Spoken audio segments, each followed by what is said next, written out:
அளப்பரும் கருணையினாலும் இன்று தென்னாடுடைய சிவனையை போற்றி எனும் தலைப்பில் நாம் ஒரு உண்மையை இங்கே நிறுவ இருக்கிறோம்.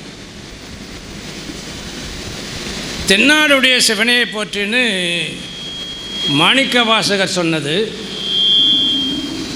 எந்நாட்டவர்க்கும் இறைவா அடுத்த வரி, தென்னாடுடைய சிவனையை போற்றி எந்நாட்டவர்க்கும் இறைவா போற்றி. ஏன் இதை சொன்னார்கள் பார்க்குறோம். வரலாற்று உண்மை, உலகம் பூரா ஒத்துக்கிட்ட வரலாற்று உண்மை. சர் ஜான் மார்ஷல் என்ற ஒரு கிறித்துவ நண்பர், ஆங்கில நாட்டைச் சேர்ந்தவர், அவர் உலக நாகரிகங்களை ஆராய்ச்சி பண்ணுறார். உலகத்தில் இருக்கிற எல்லா மக்களுடைய நாகரிகங்களையும் ஆராய்ச்சி பண்ணுறார். ஆராய்ச்சி செய்து ஒரு நூலை வெளியிடுறார். நல்லா ஆண் பெண் அடங்கலும் கேட்கணும். எல்லோரும் தாய்மாரெல்லாம் முந்தானில் முடித்து வைங்க, பிள்ளைகளுக்கு போய் சொல்லுங்கள், கணவன்மாருக்கு போய் சொல்லுங்கள், அந்த வீட்டு தாய்மார்கள் இல்லாமல் வந்திருக்க ஆண்கள்லாம் பாக்கெட்டில் போட்டு நிரப்பி வைங்க, பிள்ளைகளுக்கு சொல்லுங்கள். தென்னாடுடைய சிவனையை போற்றின்னு சொல்லக்கூடாதுன்னு சொன்ன உலகத்தில் இந்த சர் ஜான் மார்ஷல் என்ற ஆங்கிலேயர் ஒரு கிறித்தவ நண்பர், அவர் உலக நாடுகளுடைய நாகரிகங்கள் எல்லாம் ஆராய்ச்சி பண்ணுறார். எல்லா நாட்டுக்கும் கப்பலில் போய் நேராக எழுதி அந்த ஆராய்ச்சி உரையில் ஒரு முடிவை கொண்டு வரார். என்ன சொல்கிறார் அதில் அப்படின்னு சொன்னால், நம்ம இந்திய நாட்டினுடைய culture, the culture of India, அந்த நூல்லாம் வெளியிட்டிருக்கிறாங்க. உலகம் பூரா ஒத்துக்கிட்டு இருக்கு இந்த உண்மையை. அதில் என்ன எழுதியிருக்கார் அவர் அப்படின்னா, இந்த உலகத்தில், இந்த மண்ணுலகில் முதல் ஒரு ஆண் ஒரு பெண், நீ ஆதாமண்டி ஆவாள்லாம் வச்சுக்கிட்டு யாராவது வச்சுக்க பேரை, ஆனால் ஒரு ஆண் ஒரு பெண் இந்த உலகத்தில், இந்த மண்ணுலகில் முதல் தோன்றிய நாடு இந்தியான்னு எழுதலை. அந்த புண்ணியவான் சர் ஜான் மார்ஷல் என்ன எழுதியிருக்காருன்னா, ஒரு ஆண் ஒரு பெண் இந்த உலகத்தில் தோன்றிய, மண்ணுலகில் தோன்றியது முதல் மண் தமிழ்நாடுன்னு எழுதியிருக்கார். இது உலகம் பூரா ஒத்துக்கிட்ட உண்மை. இதை யாரும் மறுக்கலை. அப்போ முதல் தோன்றிய இந்த ஆண் பெண், தமிழ் மண்ணில் தோன்றியவன், வாயை திறந்து அவன் பேசிய மொழி அவன் ஒரு ஆண் ஒரு பெண். இந்த மண்ணுலகில் தோன்றிய அந்த மனிதன் வாய் திறந்து பேசிய மொழி தமிழ். அம்மா அப்பா, அதனால தான் பழமை வாய்ந்தது அதாவது மிக பழமையான மொழி தமிழ் மொழின்னு நம்ம பிரதம மந்திரி எல்லாம் சொல்லிகிட்டு இருக்காங்களே, காரணம் இதுதான். முதல் தோன்றிய மனிதன் வாயை திறந்தது அம்மா. கான்வெண்ட்டில் மம்மின்றான நல்ல கதைக்கு போக முடியுமா? நம்ம என்ன மம்மி டம்மி, மம்மின்னா நாம் வாயை ஆன்னு பழகிறோம். நம்ம குழந்தை ஏதோ அமெரிக்காவிலேருந்து படிச்சுட்டு வந்துட்ட மாதிரி. அம்மா அம்மா. நம்ம அருளாளர்லாம் உள்ள கோயிலுக்குள்ளே போய் தாயும் தந்தையும் பார்த்து அம்மையே அப்பான்னு தானே பாடினாங்க. மம்மின்னு பாடல, மம்மி டாடின்னு பாடலையே. மம்மி டாடின்னா உடனே இவன் வாயை புழக்கிறான். ஏதோ அமெரிக்காவிலேருந்து நம்ம குழந்தை வந்துடுச்சு, காரி துப்பணும். அம்மையே அப்பா ஒப்பிலா மணியே தான வாசகம். கோயிலுக்குள்ளே போய் அந்த சாமியை பார்க்குறாங்க, தாயும் தந்தையும் மாற்றார். அம்மையே அப்பா, அவன் வாயை திறந்து பேசிய மொழி அம்மா அப்பா. முதல் வாயை திறந்த மொழி. அதனால தான் இன்றைக்கி அமெரிக்காவில் ஒரு மாடு கண்ணு போட்டால் மானு கத்துதே ஒழிய ஃபாதர்னு கத்துறது கிடையாது. இது மாட்டுக்கு தெரியுது, நமக்கு தெரியலையே. ஒரு பிரான்ஸ் நாட்டில் ஒரு மாடு கண்ணு போட்டால் மாடு தான் கத்துது, பிரெஞ்சு மொழியில் அது பேசுவது கிடையாது. எல்லாருக்கும் தெரிஞ்ச உண்மை தானே. இதுதான் இயற்கை, கடவுளுடைய நியதி. அமெரிக்காவில் ஒரு மாடு கண்ணு போட்டால் ஃபாதர்னா கத்துது மா மா. அவன் கண்ட கடவுள் சிவலிங்கம். நல்லா நினைவு வச்சுங்க. அவன் முதல் கண்ட கடவுள் சிவலிங்கம். அந்த ஆவுடையார் இல்லாத பழக்கம் இருந்தது, அப்புறமா ஆவுடையார் வருது, பானம் மட்டும் சிவலிங்கம். இப்போ அமெரிக்காவில் தேம்ஸ் நதி கரையை தோன்றுறாங்க, அதை சீர்படுத்துகிறான். அங்கே ஒரு சிவலிங்கத்தை கண்டெடுக்கிறாங்க. அந்த சிவலிங்கத்தினுடைய கல்லை எடுத்து கார்பனை டெஸ்ட் பண்ணுறாங்க. கிமு 5000 ஆண்டுக்கு முற்பட்டது அந்த சிவலிங்கன்னு அமெரிக்காக்காரன் சொல்கிறான். கிமு 5000 நூற்றாண்டுக்கு முற்பட்டது. கிறிஸ்து பிறப்பதற்கு முன்பு 5000 ஆண்டுக்கு முன்பு. அப்போ இந்த மனிதன் முதல் தோன்றிய மனிதன் பேசிய தமிழ் அம்மா, பேசிய மொழி தமிழ். அவன் கண்ட கடவுள் சிவலிங்கம். எல்லா நாட்டிலும் இருக்குது. குவைத்தில் சிவலிங்கம் இருக்குது. அமெரிக்காவில் ஒரு இடத்துல தீவில் காட்டுறான டிவியில் செய்தியில் ருத்ராட்ச காடு இருக்குது, அங்கே ஒரு சிவலிங்கம் இருக்குது, அப்படியே காட்டுறோம். இதை என்ன பண்ணாங்க அருளாளர்கள்? முதல் மனிதன் கண்ட கடவுள் சிவலிங்கம். அதனால் தென்னாடுடைய சிவனே போற்றி. காரணம் புரியுதா உங்களுக்கு ஏன் பாடினாங்கன்னு? இந்த தென்னாட்டு இந்த தமிழ் மண்ணில் தான் அந்த சிவலிங்கத்தை கண்டவர்கள். அதனால தான் தென்னாடுடைய சிவனே போற்றி. ஞானசம்பந்தருக்கு பாலை கொடுக்குறாங்க அம்மா. பால் உள்ளே போகுது. உள்ளே போன உடனே என்ன ஆச்சான்? சிவனடியே சிந்திக்கும் திருப்பெருகு சிவஞானம். பால் உள்ளே போன உடனே என்ன ஆச்சுன்னு எழுதுகிறார் சேக்கிழார். சிவனடியே சிந்திக்கும் திருப்பெருகு சிவஞானம். வேற கடவுள் இல்லையே.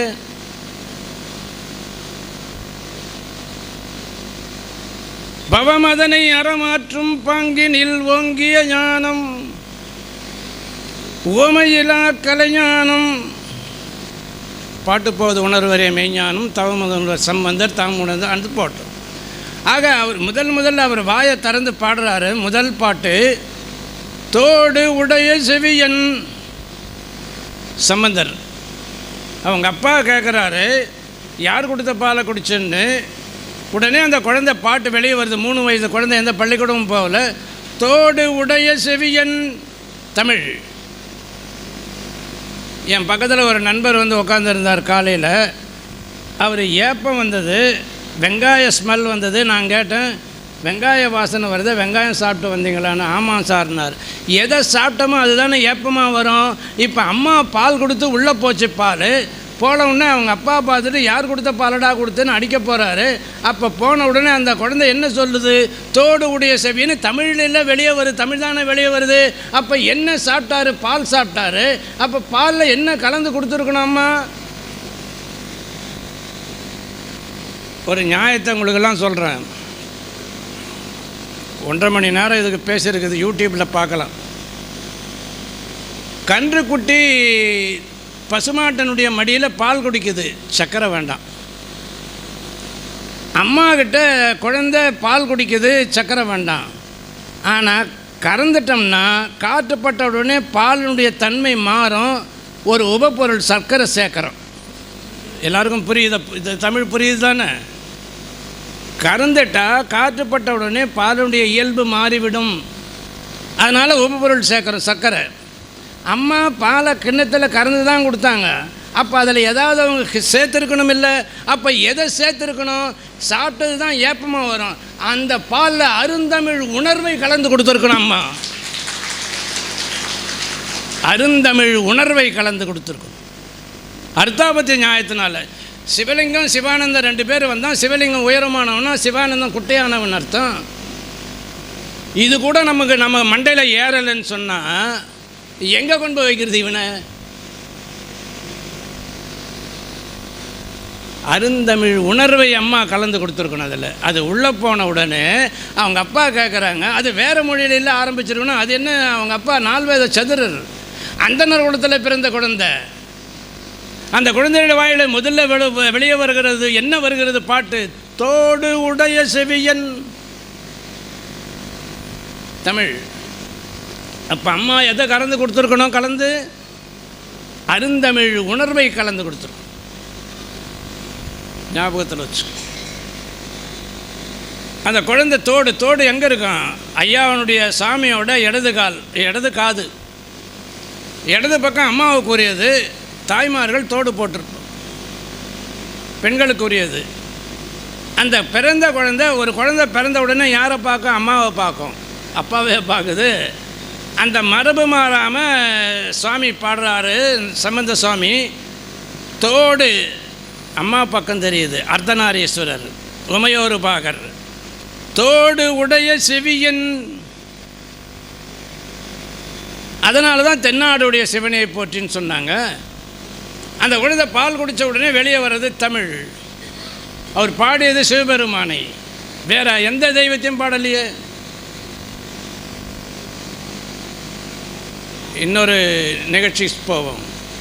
இவர்கள் என்ன பண்ணாங்க? திரைக்கடல் ஓடியும் திரவியம் தேடி என்பது நம்ம தமிழ்நாட்டு பழமொழி. அத்தனை பேரும் கடல் கடந்து போய் வியாபாரம் பண்ணாங்க. இப்போ தேவக்கோட்டை செட்டிமார்கள் பார்த்திங்கன்னா பல திசைகளில் போய் அவங்கெல்லாம் வைர வியாபாரம் பண்ணியிருக்காங்க. எங்கெல்லாம் போனாங்களோ அங்கெல்லாம் இவங்க சிவபூஜை செய்து சிவலிங்கத்தை நிறுவினார்கள். நாடு பூரா சிவலிங்கம் இன்னைக்கு காணப்படுகிறது. அதனால தான் என்ன பண்ணார் மாணிக்க வாசகர், எந்நாட்டவர்க்கும் இறைவா போற்றி, தென்னாட்டில் பிறந்த சிவபெருமான் எந்நாட்டவர்க்கும் இறைவனானார். தென்னாட்டில் கண்ட அந்த சிவபெருமான் நம்ம தமிழர்கள் திரைக்கடல் ஓடியும் திரவியம் தேடினார்கள். போன இடத்துலெல்லாம் அந்த சிவ பூஜை பண்ணாங்க, சிவலிங்கத்தை நிறுவினார்கள். அதனால் என்ன பண்ணாங்கன்னா, பின்னால் வந்த மாணிக்க வாசகர் பெருந்தகையார் என்ன ஆட்டவர்க்கும் இறைவா போற்றி என்ன வாசகம். முதல் அவன் பேசிய மொழி தமிழ், அந்த ஆதி மனிதன். அதனால தான் இந்த நம்ம தமிழ் மண் மிக புண்ணியம் பண்ண மண். அருளாளர்கள்லாம் இந்த மண்ணில் பிறக்கணும்னு தவம் கிடந்ததுன்னு எழுதுகிறார் சேக்கிழார். மாதவம் செய்த தென்திசை. இந்த மாதிரி அருளாளர்கள் வேறு நம்ம இந்தியாவில் எந்த உலகத்தில் எந்த பகுதியிலும் இவ்வளவு அருளாளர்கள் பிறந்ததாக வரலாறு காணும். இந்த மண் புண்ணியம் பண்ணது. இந்த மண் நம்ம தமிழ் மண் புண்ணியம் பண்ணதான் அருளாளர்கள்லாம் இந்த மண்ணில் பிறக்கட்டும். அடுத்து சுந்தரமூர்த்தி சுவாமிகளை இறைவன் ஆட்கொள்கிறார். கடிதம் கொடுத்து திருவெண்ணநல்லூரில் அவரை ஆட்கொண்டு அவருக்கு தரிசனம் கொடுக்குறார். அப்போ சுவாமியை பார்த்து கேட்குறார், சுவாமி உங்களை பாடுன்னு சொன்னீங்களே, சொற்றமிழால் எம்மை பாடுகன்னு சுவாமி சொன்னார். நான் எப்படி பாடுவேன்னு கேட்குறார். ஆக சிவபெருமான் சுந்தரரை பார்த்து ஆட்கொண்ட பிறகு அர்ச்சனை பாட்டேயாம் சொற்றமிழால் எம்மை பாடுக. இது பெரிய புராணம். சுவாமி சுந்தரருக்கு என்ன சொன்னார்? அவர் ஆட்கொண்ட உடனே நீ என்னென்ன பாடணும், என்னென்ன திட்டன, பித்தான்னு திட்டன, பித்தன் என்றே பாடுகன்னு சொன்னார். அர்ச்சனை பாட்டேயாம் சொற்றமிழால் எம்மை பாடுக. நான் உங்களை பார்த்து கேட்குறேன், எனக்கே தெரியாத உண்மைதான், நீங்கள் தான் பதில் சொல்லணும். உங்களுக்கு பசி வந்தால் நீங்கள் சாப்பிட்றீங்க, உங்களுக்கு நோய் வந்தால் நீங்கள் மருந்து சாப்பிட்றீங்க, உங்களுக்கு தாகம் எடுத்தால் நீங்கள் தண்ணி குடிக்கிறீங்க. ஆனால் உங்கள் வினை போகிறதுக்கு மட்டும் 2 ரூபாய் அர்ச்சனை டிக்கெட்டு ஏன் வாங்குறீங்க? நீங்கள் அதுக்கு பதில் சொல்லணும்னா நான் எழுந்துருவேன், இப்போ காலி பண்ணிடுவேன் இடத்த. யாரும் சொல்ல முடியாது, தப்பான வேலை அது. உங்களுக்காக நான் எப்படி பிரார்த்தனை, உனக்காக நான் சாப்பிட்றேன், நீ பட்னியாரம் பார்க்கலாம். அது நடக்குமான்னு காது வரல போகுதில்ல வாயே. இந்த நியாயம் நம்ம கடவுள் வழிபாட்டுக்கு தெரியல. காசு கொடுத்து எப்படி உங்களுக்காக ஒருத்தர் பிரார்த்தனை பண்ணிட முடியும்? எப்படி முடியும்? அர்ச்சனை பாட்டேயாம். இந்த ஒரு வரிக்கு 3 மணி நேரம் பேசலாம். நீங்கள் சிவார்ச்சனை பண்ணணும்னு நினச்சா வாயை திறந்து பாடு. இது சம்பந்தர் சொல்லுவார், வாயடைந்து பாட வல்லார் வானுலகால் வாயத்தொரன்றார். வாயத்தொர அர்ச்சனை பாட்டேயாம் சொற்றமிழால் எம்மை பாடுக. அதில் ரொம்ப அறுதிட்டு சொல்கிறார் சாமி, தமிழால் என்னை பாடுக. அதான் ஆதிமொழி, ஆதி மனிதன் கண்ட மொழி. கற்பகத்தினை கனகமால் வரையை கடைசியில் கேட்குதா இல்லையா தெரியல, அங்கே என்ன கிசு கிசு நடக்குதுடா, கடைசியில் கேட்குதா? இன்னும் கொஞ்சம் உயரமாக இருக்குன்னு ஸ்டேஜ் கேட்குது. Right right. கற்பகத்தினை கனகமால் வரையை காமகோபனை கண்ணுதலானை சொற்பத பொருள் இருளறுத்தருளும் தூய நற்சோதியை வெண்ணை நல்லூரில் அற்புதப்படம் ஆவணம் காட்டி அடியனாய் என்னையாளது கொண்ட நற்பதத்தை நல்லாரணை அமுதை கற்பகத்தினை கனகமால் வரையை காமகோபனை நல்லாரணை அமுதை கற்பகத்தினை கனகமால் வரையை காமகோபனை நல்லாரணை அமுதை நல்லாரணை அமுதை கற்பகத்தினை கனகமால் வரையை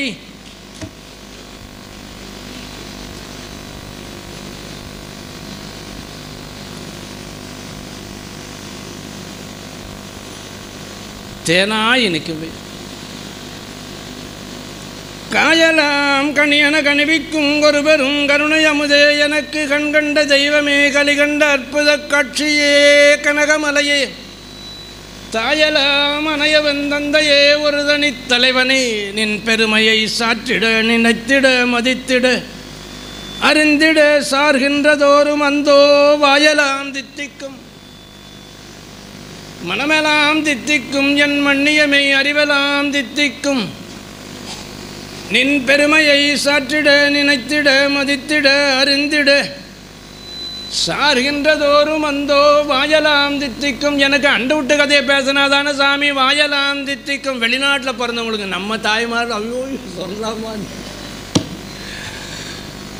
வெளிநாட்டிலேருந்து யாராவது வந்திருந்தால் அவங்களுக்கு சொற்றமிழால் எம்மை பாடுக. சாமி சொல்கிறாரு, சிவபெருமான் சொன்னதாக பெரிய புராணம் பேசுகிறது. சிவபெருமானே வந்து சொன்னால் கூட நான் கேட்க மாட்டேன், 2 ரூபாய் அர்ச்சனை டிக்கெட்டு தான் வாங்கணும்னா உங்களை அந்த கடவுள் தான் காப்பாற்றணும். சொல்லு. அதனால தான் தென்னாடுடைய சிவனையை போற்றி. சுந்தரருக்கு சாமி சொல்கிறார், அர்ச்சனை பாட்டேயாம் சொற்றமிழால் எம்மை பாடுக.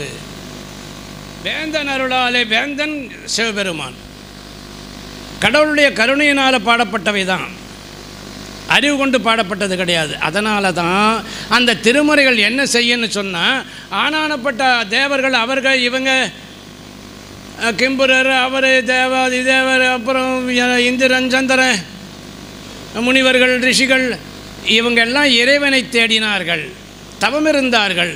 ஆனால் அப்பேற்பட்ட அந்த முழுமுதற் பொரு கடவுள் திருமுறை பாடியவாறு 11ஆம் திருமுறையில் பாடிய பட்டினத்தடிகள், பாவலான் ஒருவன் செந்தமிழுக்கு இறங்கி பறவையார் ஊடலை மாற்று ஏவலாளாகி இரவெல்லாம் உடன்ற இறைவனே ஏகநாயகனே. பாவலான் ஒருவன் செந்தமிழுக்கு இறங்கி, சுந்தரர் பாட்டு. அந்த சுந்தரருடைய பாட்டுக்கு இறங்கி தான் சாமி திருவாரூர் தெருவில் 2 தடவை தூது போகிறார். அதை பெரிய புராண ஆசிரியர் எழுதுகிறாரு, கட்டாந்தரையில் தாமரை முளைக்க கண்டேன், சேற்றலை முளைக்கும் செந்தாமரை. ஆனால் திருவாரூர் வீதியில் தாமரை முளைச்சதுன்னு சிவபெருமானுடைய திருவடி தாமரை, அவருடைய செந்தமிழுக்குத்தான். சுந்தரர் திருவும்மை பொருளும் செல்வமும் எனக்கு உன் சீருடை கடல்கள் என்று எண்ணி ஒருவரை மதியாது உறாமைகள் செய்தும் ஊடியும் உரைப்பனாய் திரிவேன். முருகமறு சோலை சூழ் திருமுல்லை வாயிலாய் திருமுல்லை வாயிலாய் திருமுல்லை வாயிலாய் வாயினால் உன்னை பரவிடும் அடியேன் படுதுயர்களையாய். ஒரு சொட்டு கண்ணீர் விட அடுத்த வினாடி உனக்கு விமோச்சனம். வேறு எந்த பாட்டில் எந்த மொழியில் உங்களுக்கு கண்ணில் தண்ணி வரும்? எந்த பாட்டில் உங்களுக்கு மனம் லயமாகும்? அப்படி ஆனானப்பட்ட தேவாதி தேவர்கள் ரிஷிகள் இவங்க எல்லாரும் கடவுளை இந்த சிவபெருமானை தேடினார்கள். அப்பேற்பட்ட அரும்பொருளாகிய அந்த சுவாமி சிவபெருமான் திருமுறை தமிழ் வேத பாடல்களை பாடி அந்த அருளாளர்களை நாடி பூமிக்கு வரச் செய்தது நம்முடைய திருமுறைகள். அதனால தான் திருஞான சம்பந்தர் சொல்லும்போது சொல்லுவார், ஒரு சின்ன கதை சொல்கிற ஞாபகத்தில் வச்சுங்க. இங்கே இப்போ கூட இருக்குதுன்னு நினைக்கிறேன். என்ன பண்ணுவாங்க, அந்த காலத்துலலாம் இப்போ எங்கள் ஊரில் இப்போ நடக்கு, இங்கே இருக்குன்னு நினைக்கிறேன். இந்த ஆட்டு கிடம் அடக்கிறதுன்னு சொல்லுவாங்க. நிலத்தில் பயிர் வைக்கிறதுக்கு முன்னே இந்த வெய்ய காலத்தில் ஒரு 200 ஆடு 300 ஆடு மந்தையாக தேக்கி வைப்பாங்க. இரவில் அது அங்கே தான் அது சாணம் போடும், கோமயம் போகும். அது சிறந்த உரமாக இருக்கும். அதை கிடமடக்கிறதுன்னு சொல்லுவாங்க. அப்போ இங்கே ஒரு கிடமடக்கு இருப்பான், ஒரு 200 ஆடு, ஒரு 1 கிலோமீட்டரில் இன்னொரு 200 ஆடு இருக்கும். அப்படி கிடமடக்கிறதுன்னு சொல்லுவாங்க. ஒருவன் என்ன பண்ணால், இங்கே இருக்கிறவன் ஒரு வயசான பெரியவர் அந்த ஆட்டுக்கு அந்த மந்தையை பார்த்துக்கிற, ராத்திரி காவல் காக்கணும் இல்லை, குள்ள நெறியெல்லாம் கடிச்சிடும். கையில் லேட்டின், அப்போ கையில் விளக்கு எடுத்துக்கிட்டு 2 கிலோமீட்டர் நடந்து போய் அங்கே பக்கத்தில் இருக்கிற அந்த ஆட்டுக்கடை மடைக்கிறக்கான அவங்ககிட்ட சுருட்டுக்கு நெருப்பு கேட்டான். அவன் கேட்டான், பெரியவரே 2 கிலோமீட்டர் நடந்து வந்திருக்கீங்களே, உங்கள் கையில் லேட்டின் வச்சுங்கிறீங்க, நீங்கள் என்ன நெருப்பு கேட்க வரீங்களா, அதிலே நீங்கள் சுருட்டை பற்ற வச்சுன்னு இருக்கலாமண்ணா. அவன் யாருன்னு கேட்டால், நீங்களும் நானும் தான். இந்த திருமுறையை கையில் வச்சுக்கிட்டு வேறு முறைக்கு போகிறவன் அந்த கையில் லேட்டினை வச்சுக்கிட்டு சுருட்டுக்கு 2 கிலோமீட்டர் நடந்த அறிவாளி போல தானே நாம். கற்பகத்தினை கனகமால் வரையை, கற்பகம் சார், கனகமால் வரை, கனகம்னா பொன். எங்கே போகிறது? இப்போவாது நம்ம ரத்தத்தில் ஏற்றுங்க. தென்னாடுடைய சிவனையை போற்றின்னு ஏன் சொன்னாங்க? எண்ணாட்டவர்க்கம் இறைவா போற்றின்னு ஏன் சொன்னாங்க? ஆக இப்போ நம்ம கதைக்கு வருவோம். சொற்றமிழால் எம்மை பாடுகன்னு சொன்னார். சம்பந்தருக்கு பால் கொடுத்த உடனே வாயில் வெளியே வர்றது தோடுடைய செவியன்தான். அந்த சாமி பாடுறாரு, என் உள்ளம் கவர் கல்வன். அந்த பால் உள்ளே போச்சு, என்ன ஆச்சுன்னு கேட்டாங்க. அப்பா என் உள்ளத்தை திருடியும் போட்டார் சுவாமின்றார். அருமையான 2 வார்த்தை, உள்ளம் கவர் கல்வன். இப்போ நம்ம 2 வீலர் 2 சக்கர வாகனத்தை ஒருத்தன் திருடிட்டு போயிட்டா அவன் பெரியத்துக்கு தானே ஓட்டுவான். இப்போ இவர் உள்ளத்தை சாமி திருடிக்கிட்டு போயிட்டாருன்னு சொன்னால் அவர் இஷ்டப்படி தானே இவருடைய உள்ளம் செயல்படும். இப்போ புரியுதா? இப்போ அவர் பாடிய பாடல்கள் அனைத்தும் சிவமணம் கமழக்கூடியது.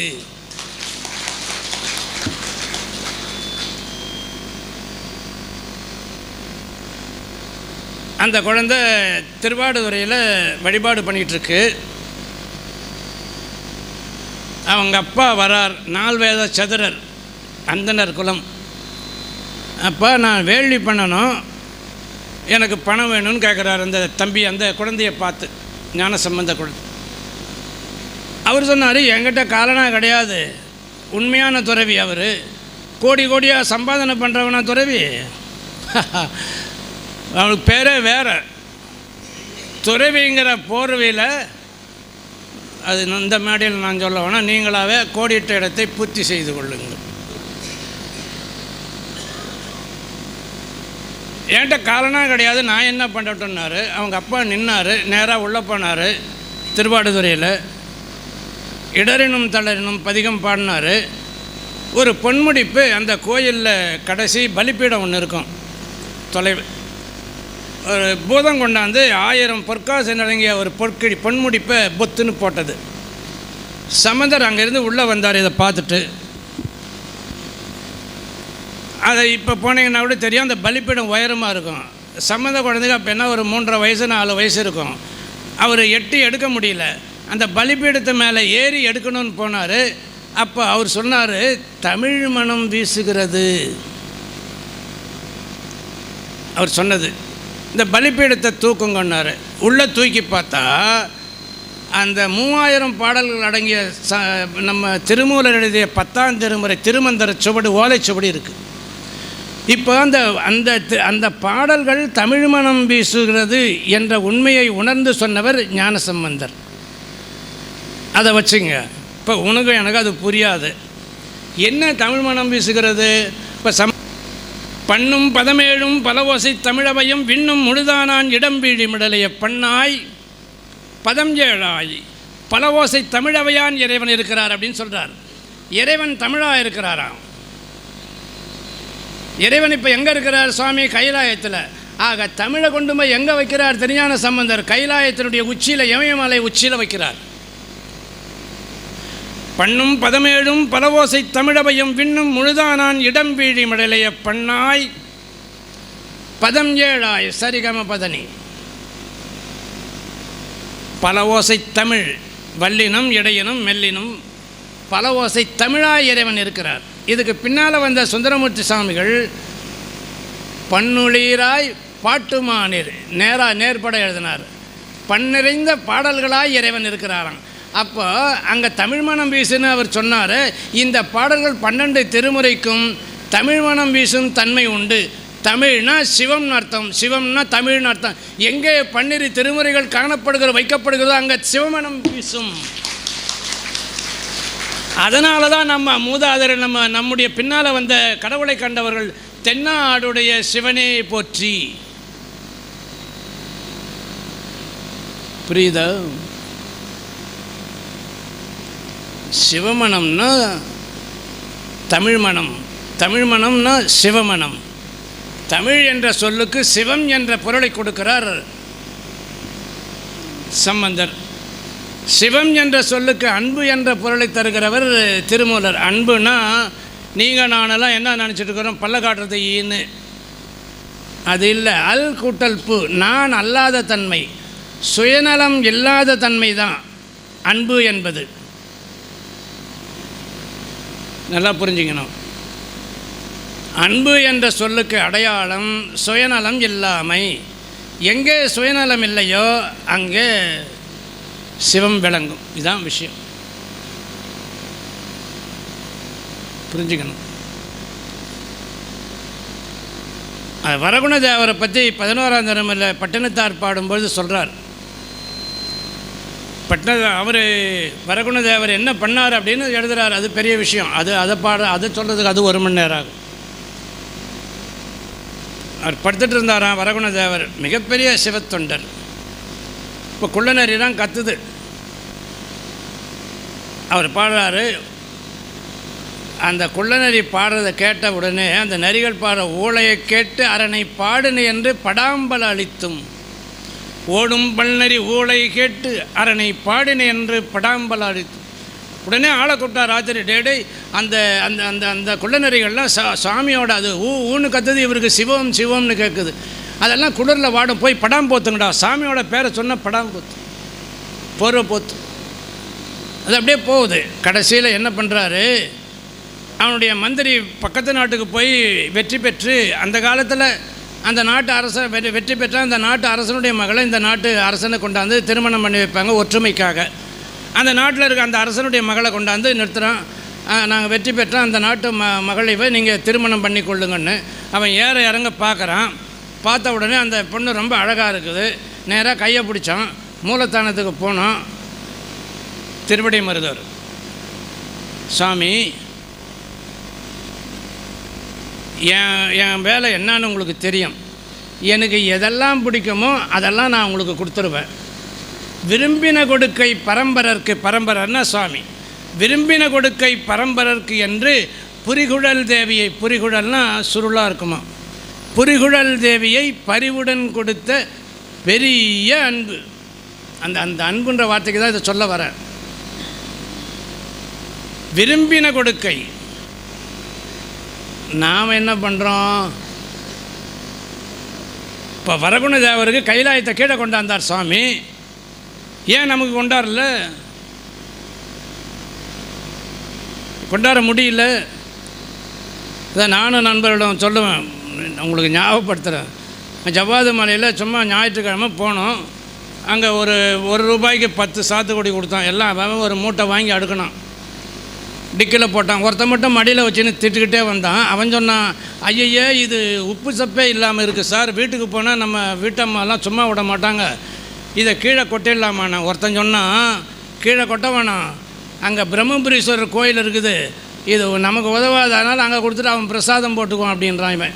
இவனுக்கு உதவாதன்னா சாமிக்கு, உதவுதுன்னா வீட்டுக்கு. இது நம்ம கதை. வரகுண தேவர் கதை, அருளாளர் கதை என்ன தெரியுமா? அவர் சொல்கிறாரு, அவர் போய் சாமிகிட்ட பேசுகிறாரு, சாமி விரும்பின கொடுக்கை பரம்பரருக்கு என்று புரிகுழல் தேவியை பரிவுடன் கொடுத்த பெரிய அன்பின் வரகுண தேவன். எனக்கு எதெல்லாம் பிடிக்குமோ அதெல்லாம் உங்களுக்கு கொடுத்துருவேன், உங்களுக்கு தெரியுமில்லை. அப்போ இந்த இந்த இந்த பொண்ணு எனக்கு ரொம்ப பிடிச்சிருக்குது, வச்சுக்கோ போ. இப்போ இவன் எங்கே இருக்கிறான்? அதாவது சிவப்பித்து பிடித்த பைத்தியம் பிடிச்சி போச்சு. மூலத்தானத்தில் அந்த பொண்ணை விட்டுட்டு வந்தான். இப்போ எனக்கு வேணும், போ, நான் எனக்கு எது பிரியுமோ அதை உனக்கு கொடுத்துருவேன். இப்போ கொடுத்தாச்சு. வந்தான், பட்டு தூங்கிட்டான். அந்த பொண்ணு எத்தனையோ பிறவிகளில் சாமியை அடைய வேண்டும் என்று தவம் பண்ணவ. சாமி அந்த அந்த அந்த பெண்ணை தன்னுடைய சிவலிங்கத்தில் ஐக்கியமாக்கி கொண்டார். இவன் பிடிச்சிக்கிட்டு வந்த வளையல் போட்ட கை மட்டும் சிவலிங்கத்தில் வெளியில் நிற்கிது. ஏன்னா வரகுண தேவனுடைய அன்பை வெளிப்படுத்தணும் இல்லை. பொழுது விடிஞ்சு அர்ச்சகர் கதவை திறக்கிறாரு, பார்த்தா சிவலிங்கத்தில் ஒரு வளையல் போட்டக்கா. ஐயோ அலரும் அடிச்சு பிடிச்சின்னு ஊரெல்லாம் ஒன்றா சேர்ந்து, இது என்ன வேடிக்கையாக இருக்க வேடிக்கையாக இருக்கான்னு வரகுண தேவனுக்கு போது செய்து. உடனே வரான், சாமி இந்த பாவி தொட்ட கையை நீங்கள் ஐக்கியப்படுத்தாமல் உங்கள் சிவலிங்கத்தில் மறைக்காமல் ஏற்றுக்கொள்ளாமல் தவிர்த்திருக்கீங்களே, நான் என்னப்பா அடே அதெல்லாம் ஒன்றும் இல்லை, ரொம்ப பேசாத, உன்னுடைய அன்பை வெளிப்படுத்த வேண்டிதான் இதை செய்தேன்னு சொல்லி அடுத்த வினாடி அந்த கை மறைஞ்சு போச்சு. பெரிய அன்புன்னா என்னது அது? அப்போ சிறிய அன்புன்னு ஒன்று இருக்குமோ? வந்தவங்க 2 பேரில் உயரமானவன் ஒருத்தன், குட்டையானவன் ஒருத்தன். இப்போ பெரிய அன்புன்னா சிறிய அன்புன்னு ஒன்று இருக்கணும். அது என்னது சிறிய அன்பு பெரிய அன்புன்னா? பெரிய அன்புங்கிறது என்னன்னு கேட்டிங்கன்னா, இந்த காரைக்கால் அம்மையார் வரலாறில் சேக்கிழார் பாடுவார், இரவாத இன்ப அன்பு வேண்டி. இரவாத அன்பு, பெரிய அன்பு, இதெல்லாம் மாறாத அன்புன்னு அர்த்தம், மாறுபடாத அன்பு. இப்போ இதுவும் உங்களுக்கு புரியாது. எது என்னது மாறாத அன்பு மாறும் அன்புனா? ஒரு சும்மா எளிமையாக சொல்கிறேன். ஒரு புது கல்யாணம் ஆச்சு, கோயிலுக்கு போனாங்க. அது தெரியாதா? இப்போவே நம்ம சிவன் கோயில் எப்படி வச்சுருக்கோம், ஏதோ இப்போ பரவாயில்ல. அதெல்லாம் இந்த சின்ன சின்ன நெறிஞ்சி முள்ளுங்க நிறைஞ்சிருந்தது. அப்படி நடந்து போனாங்க. அந்த அம்மா காலில் நெறிஞ்சி பொத்திச்சு. உடனே அந்த அம்மா ஐயோ அப்படின்னாங்க. ஓட்டமாக ஓடி வந்து அந்த அம்மா காலை பிடிச்சி, ஐயோ இந்த முள் பொத்திச்சுன்னு அந்த முள்ளை எடுத்து தொடச்சி விட்டான். அந்த அம்மா நினச்சாங்க, ஐயோ இவ்வளோ அன்பாக இருக்காரு. எல்லாம் அப்படி பலமாக வந்தாங்க. போச்சு, 2 குழந்தை பிறந்தது. அப்போ கோயிலுக்கு போகிறாங்க. மறுபடியும் போகும்போது ஒரு நாள் போகிறாங்க. இந்த அம்மா பின்னால் வராங்க. கால் இடித்து போச்சு ஒரு கல்லில், ரத்தமாக ஒழுகுது. ஏங்க ரத்தம் ஒழுகுது? இதுக்கு தான் இந்த சனியனை கூட்டின்னு வர்றதில்லை.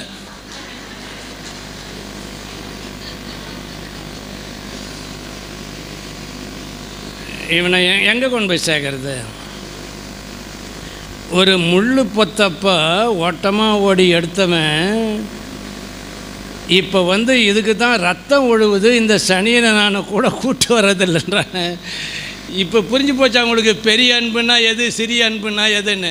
அதாவதுமா அப்போ இருந்த அன்பு இப்போ மாறி போச்சு பாரு. இது மனித இயல்பு, இது நம்மது.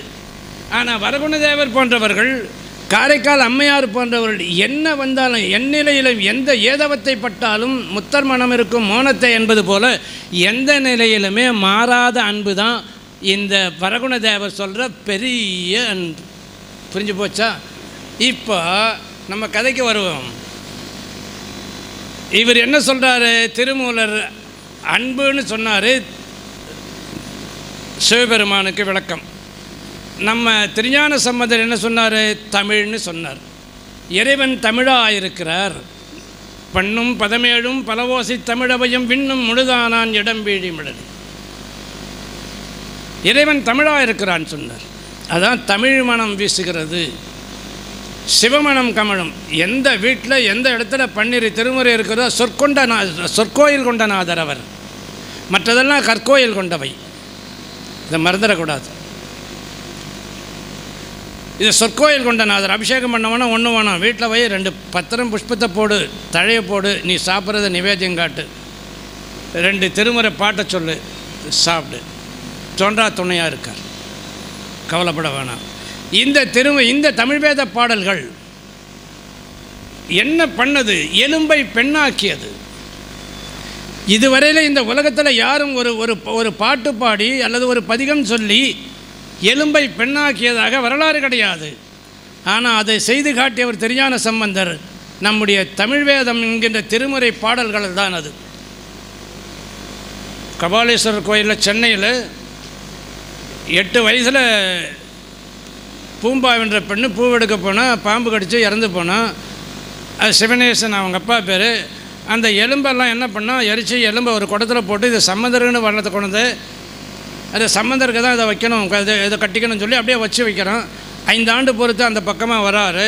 இவன் போய் கதையை சொல்கிறான் நடந்ததை. சரி அந்த எலும்பு இப்போ குடத்தை கொண்டாந்து இங்கே மேற்கு வாய்ப்பள்ளில் வையுங்கிறாரு, வைக்கிறான். 5 வயசுக்கு முன்னே இறந்தது. ஒரு பதிகம் பாடுறார் மட்டிட்ட புண்ணை. பதிகம்பாடி முடித்த உடனே அது முடியறதுக்கு 9வது பாட்டு 7வது பாட்டு அது பாடிட்டே வரும்போது அந்த குடம் உடஞ்சி 5 வயசு நிரம்பிய பெண்ணாக 8 13 வயசு பெண்ணாக வளர்ந்து அவங்க அப்பா பக்கத்தில் போய் நிற்க. இந்த திருமுறை பாடல்களை பாடினால் எலும்பும் பெண்ணாகும். ஆனால் தேவை ஒன்று தான். என்னை ஒருத்தர் கேட்டார், அன்றைக்கி திருநாவுக்கரசர் அப்பூதியடிகள் மகனை பாம்பு கடித்த மகனை 1 குலாம் பதிகம் பாடி எழுப்பினார். பூம்பாவையே பதிகம் பாடி எழுப்பினார் திருஞான சம்பந்தர்.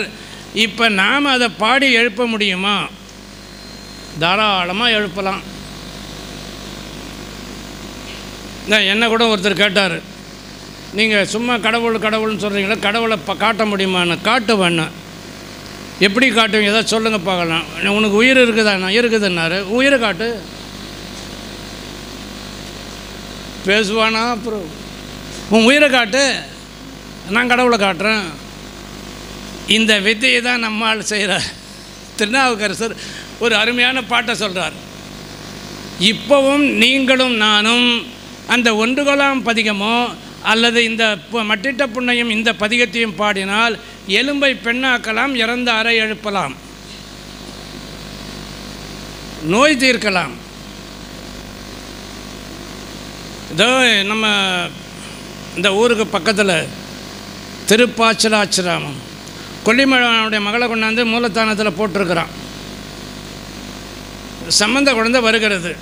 இப்போன்னா அவர் வராரு, இவர் வராரு, ஒதுங்கு ஒதுங்கு ஒதுங்கு ஒதுங்கு. என்னத்த ஒதுங்கிறது? எதுக்கு ஒதுங்கிறது? சம்பந்தர் வராரு, கூட அடியார்கள்லாம் வராங்க. அப்படி பார்க்குறாரு, மூலத்தானத்தில் ஒரு பெண்ணு கடத்தி போட்டிருக்கு. அங்கே அவங்க அப்பா நின்றுருக்கிறான் ஒரு பக்கமாக கொல்லிமழவன். சம்பந்தர் கேட்குறாரு, என்ன ஆச்சு, இந்த குழந்தை ஏன் கொண்டாந்து மூலத்தானத்தில் போட்டிருக்கேன்னு கேட்குறாரு. நேராக வழிபாட்டுக்கு போகலையே அவர். திருமறைகளில் போய் உள்ளே போகும்போது அழுகுரல் கேட்குது, உள்ளே போகலையே அவர். ஆளுங்களை அனுப்பி ஏன் அழுகுரல் கேட்குது, ஒரு அம்மா அழுகுதை, ஏன் அதை போய் கேளுங்கிறாரு. முதல் நம்ம அருளாளர் என்ன பண்ணாங்கன்னா, மக்கள் தொண்டை செய்துவிட்டு தான் சிவத்தொண்டை செய்தார்களே ஒழிய சிவத்தொண்டை செய்துவிட்டு மக்கள் தொண்டுக்கு வரவில்லை. இந்த மனதில் வச்சுக்கணும். நடமாட கோயில் நம்பருக்கு 1 ஈல் அது படமாடும் பகவர்க்கு ஆம். சப்போஸ்ட் ஆஃபீஸில் கிளை அஞ்சலகத்தில் தபால் போட்டிங்கன்னா அது மெயின் போஸ்ட் ஆஃபீஸ் போகும். அங்கே போட்டால் அங்கே வராது.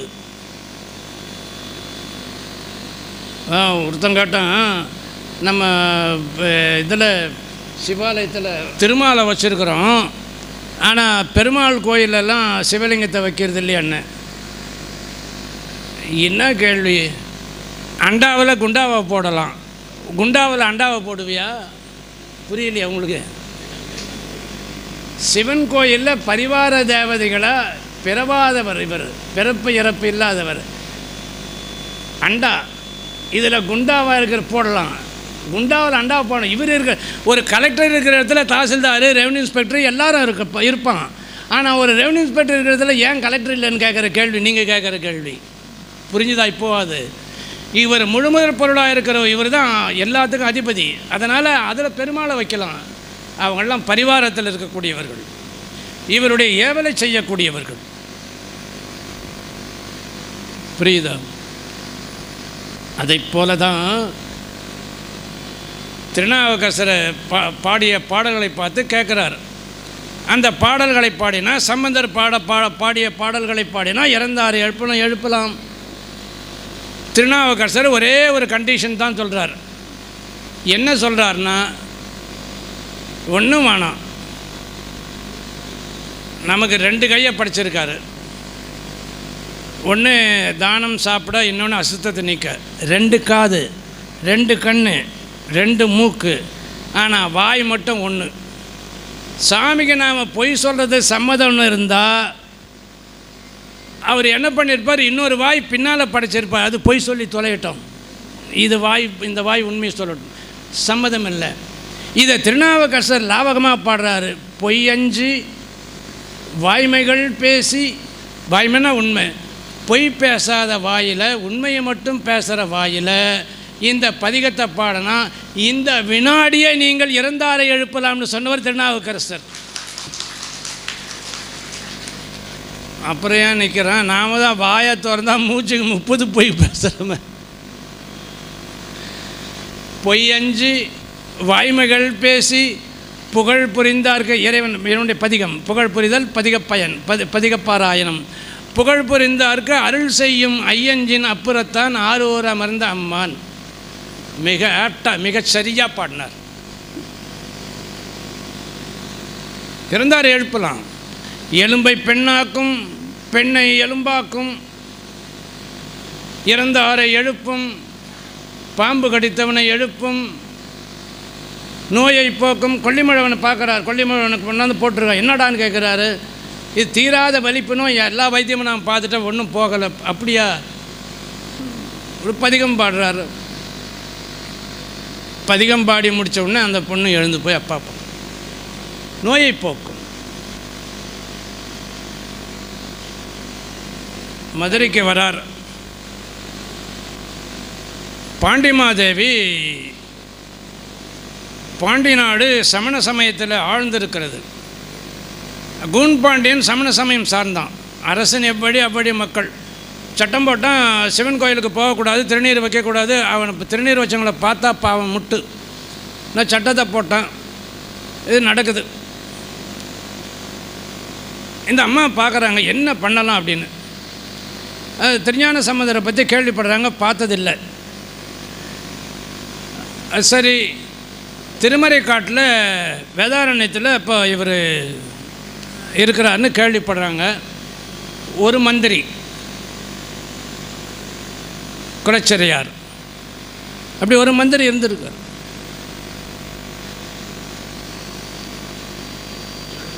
அந்த மந்திரிக்கு சொல்கிறாங்க, இப்போ அரசனுக்கு தெரியாமல் நீ போய் திருஞான சம்பந்தரை நம்ம மதுரைக்கு அழைத்து கொண்டு வா. இந்த சமண சமயத்தை வீழ்த்தி சைவம் திருநீர் எல்லாரும் தாராளமாக வைக்கணும், எல்லாரும் திருமுறை பாடணும், அழைத்துக்கிட்டு வா அப்படின்னு. அவனும் அந்த அந்த அந்த அரசனுக்கு தெரியாமல் அம்மா சொல்கிறத கேட்டு போகிறான். அந்த காலத்து மந்திரி. பாண்டிய நாட்டில் எப்படியெல்லாம் நம்ம தமிழ்நாட்டில் மந்திரிமார்கள் இருந்திருக்கிறாங்கன்றது ஒரு சின்ன உதாரணம் சொல்கிறேன், கேட்டுங்க. பாண்டிய அரசன் ஒரு பேர் தெரியல, வரலாறு மட்டும் கல்வெட்டில் இருக்குது. மார்கழி மாதம் கோயிலுக்கு போகிறோம். அரசெல்லாம் மூணு வேளை வந்து வழிபாடு பண்ணுவான். கடுமையான குளிர். வழிபாடு பண்ணிவிட்டு வீட்டுக்கு வரும்போது பார்க்குறோம், அடடா இவ்வளோ குளிராக இருக்குது, நம்ம மக்கள்லாம் என்ன பண்ணுவாங்கன்னு சொல்லி ஒரு மந்திரி, அவனுடைய மந்திரியை கூப்பிட்டு ஒரு 1000 பெட்ஷீட்டு வாங்கின்னு வாப்பா, நம்ம இந்த ஊரில் இருக்கிறவங்க எல்லாருக்கும் ஆளுக்கு ஒரு பெட்ஷீட்டை கொடுத்துரு அப்படின்னா. உடனே அவன் என்ன பண்ணான், 1000 பெட்ஷீட்டை கொண்டாந்தான். அவன் இருக்கிற வீட்டில் கூடத்தில் அடுக்கினான். நாளைக்கு இதை கொடுத்துடணும் அப்படின்னு. அந்த காலத்தில் அவ்வளோதான். திருடர் என்ன பண்ணால், ஒரு 2 பேர் ஒரு 10 பெட்ஷீட்டை திருடிக்கிட்டு போகலான்னு புழக்கடை பக்கமாக இறங்கி வந்தான். பாதராத்திரி மணி 2. இவன் இறங்கி பார்த்தா என்ன பார்த்தானுங்க இவனுங்க அப்படின்னா, மந்திரி என்ன பண்ணுறாரு, காலை இப்படி வச்சுக்கிட்டு இப்படி பிடிச்சிக்கிட்டு வெதறிக்கிட்டே இருக்கார். குளிர், கடுமையான குளிர். ஒரு திருடன் பார்த்து அவரை கேட்குறான், இது என்னப்பா இது விசித்திரமாக இருக்குது, இவ்வளோ பெட்ஷீட்டை அடிக்க வச்சுட்டு இந்த ஆள் குளிரில் விரைச்சிக்கிட்டு இருக்கிறா அப்படி உதறிக்கிட்டு, ஒன்றுமே புரியலையே, கேட்டுருவோம் அப்படின்னா. டே திருட வந்துக்கிறது எப்படின்னா இன்னொருத்தர் இல்லை கேட்டுருவோம் கேட்டானாங்க. சாமின்னா அவன் தெரியும் பார்த்தான், யாரா நீங்கள் இந்த நேரத்தில்? ஐயோ ஒன்றும் பண்ணாதீங்க, நாங்கள் திருட தான் வந்தோம், ஒரு சந்தேகம் கேட்டுறோம் கேட்டுறோம் அப்படின்னா. இவ்வளோ பெட்ஷீட்டை அடிக்க வச்சுட்டு இருக்கிறீங்களே, ஒரு பெட்ஷீட்டை எடுத்து நீங்கள் போத்திக்கணும் வேணானதா? உங்கள் துணைவியாருக்கு ஒரு பெட்ஷீட்டை கொடுத்தா வேணானதா? நீங்கள் எதுக்கு குளிரில் இப்படி வரைச்சிக்கிட்டு இருக்கீங்கண்ணா? நல்லா கேட்டேன். அரசன் என்ன உத்தரவு போட்டான் எனக்கு, இந்த 1000 பெட்ஷீட்டை வாங்கி நாட்டு மக்களுக்கு கொடுன்னு தான் சொன்னானே ஒழிய நீ 2 எடுத்துக்கன்னு சொல்லலை. அவன் சொல்லாத நான் செஞ்சால் நீயும் நானும் ஒன்று தானடான்னா. கதையை இதோடு நிறுத்திக்கும். அந்த காலத்து மந்திரி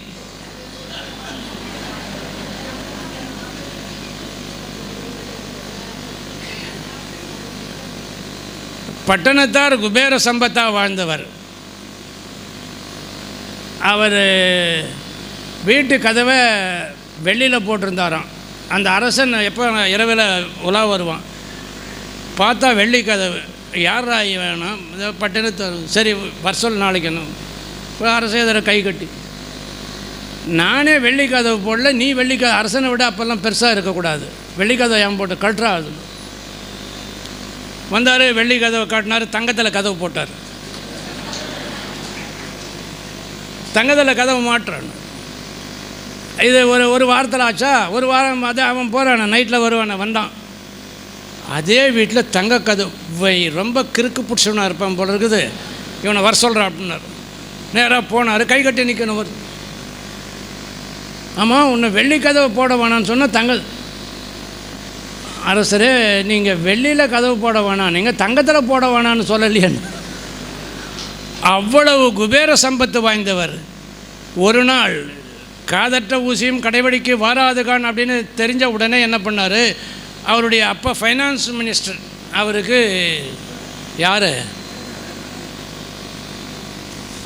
மந்திரி சேந்தனார், திருப்பல்லாண்டு பாடியவர். இவர் பாட தேர் ஓடிச்சு. சேந்தனார் இங்கே வா சாமி, கஜானாவை திறந்து விடு,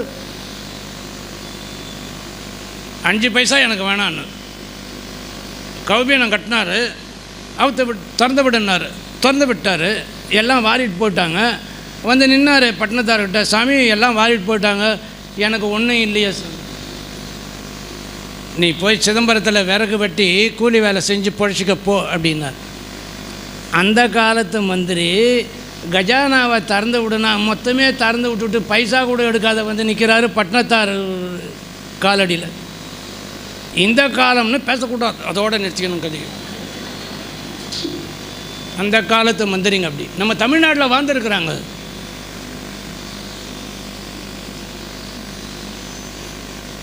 அதை பட்டணத்தார் தான் பாடுறாரு. பாவலான் ஒருவன் செந்தமிழுக்கு இறங்கி, சுந்தரமூர்த்தி சாமிகளுடைய பாட்டுக்கு இறங்கி, ஏவலாளாகி ஒரு கூலியாளாகி, பறவையார் ஊடலை மாற்ற இரவெல்லாம் உடன்ற இறைவனே ஏகநாயகனே. பறவையார் 2வது திருமணம் பண்ணி இங்கே வராரு சுந்தரர், என்னை கொண்டு போய் சாமி சேர்த்துருங்க பறவையார்கிட்ட. பறவையார்கிட்ட போனால் முடியாது போ. இவர் அப்போ மாறு வேடத்தில் போகிறார், ஒரு சிவனடியாரா, கதை ஆவலை. வந்து சுந்தரர்கிட்ட சொல்கிறாரு, சாமி சுந்தரா முடியாதுன்னு சொல்லிட்டா என்ன பண்ணுறது, நான் உங்கள் ஆலடியில் உயிரை விட்டுருவேன், இப்போ என்னை கொண்டு போய் சேர்க்கணும் எல்லாம் சொன்னாங்க. அவர் மனைவி மேலே அவரைப்பட்ட அதெல்லாம் தப்பான விஷயம். இப்போ நான் இவகிட்ட வாழ போயிட்டால் நம்ம இன்னும் எத்தனை நாள் வாழணுமோ அதனால் அதுக்கு ஒரு பிறப்பை கொடுப்பீங்க, அதனால் எனக்கு இப்போ கொண்டு போய் சேர்த்துருங்கன்னாரு. சுய உருவில் போனார் பறவையார்கிட்ட. அம்மா சாமி நீங்களா முதல்லே இதை நீங்கள் இந்த உருவில் வந்திருந்தால் நான் உங்களை அலைய வச்சுருக்க மாட்டேன், என்னை மன்னியுங்கள். சுந்தரர் வச்சு எதுக்கு தூது போனார், அந்தரங்கத்துக்கு தூது போனார். இதை பார்த்து கோச்சிக்கிட்டார் ஒருத்தர், அதெல்லாம் வரலாறு வேணாம் விடுங்க. எதுக்கு தூது போனார்? 2 முறை. பாவலான் ஒருவன் செந்தமிழுக்கு இறங்கி, அவர் பாடிய பாடலுக்கு இறங்கினார். செந்தமிழ் பாடல் திருஞான சம்பந்தர் சொன்ன என்ன சொல்லுகிறார்? தமிழாகரன், தமிழால் ஆக்கப்பட்டவன். தமிழாகரன்னா தமிழால் ஆக்கப்பட்டவன். என்னுடைய உடம்பு தமிழ், என்னுடைய மூச்சு தமிழ், ரத்தம் தமிழ், நகம் தமிழ், தசை தமிழ், என்னுடைய தலை முடி தமிழ், எல்லாமே தமிழ். தமிழால் ஆக்கப்பட்டவன் நான் சொன்னவர் ஞானசம்பந்த பெருமான். யாராவது தமிழ் பக்தவச்சரன் கையெழுத்து போட்டது உண்டா? தமிழ் வீரபத்ரன் கையெழுத்து போட்டது உண்டா? ஆனால் தமிழ்ஞான சம்பந்தன் முதல் கையெழுத்து போட்டு தமிழை முன்னிலைப்படுத்திய புண்ணியவான் ஞானசம்பந்தர். இந்த தமிழகத்தில் யாரும் பேசுறதுக்கு யோக்கியதை இருக்குதா நமக்கு? தமிழ்ஞான சம்பந்தன். இப்போ நாமெல்லாம் முதலியார் செட்டியார்னு பின்னால் போடுறோமே, அப்படி தமிழை போடல. திருஞான சம்பந்த தமிழன்னு போடலை, தமிழை முன்னிலைப்படுத்தினார். தமிழாகரன், தமிழ்ஞான சம்பந்தன், தமிழ் விரகன், என்னுடைய உடம்பு தமிழாரானதுன்னு சொன்னவர் தமிழாகரன். இதை தான் பின்னால் வந்த மாணிக்க வாசக பெருந்தகை தென்னாடுடைய சிவனையை போற்றி, ஆதி மனிதன் வாயை திறந்தபடி தமிழ், அவன் கண்ட கடவுள் சிவலிங்கம், அவன் பேசிய மொழி தமிழ், அவன் கூறிய மந்திரம் 5 எழுத்து. எப்படி நான் சொல்கிறேன்னா, அருந்தமிழ் திருநாவுக்கரசர் பாடுறார், அரிய தவத்தினால் தவம் தரும் 5 எழுத்து. அந்த காலத்தில் அரிய தவத்தினால் இதை பெற்றார்கள். அல்ல, இன்னொரு பொருள் தவம் தரும். நீங்கள் 5 எழுத்து சொன்னால் உங்களுக்கு அரிய தவத்தினுடைய பயனை தரும். அப்படி அவன் கண்ட எழுத்து 5 எழுத்து. நனவிலும் கனவிலும் இறைவன் அவர்களுக்கு உணர்த்திய மந்திரம் 5 எழுத்து.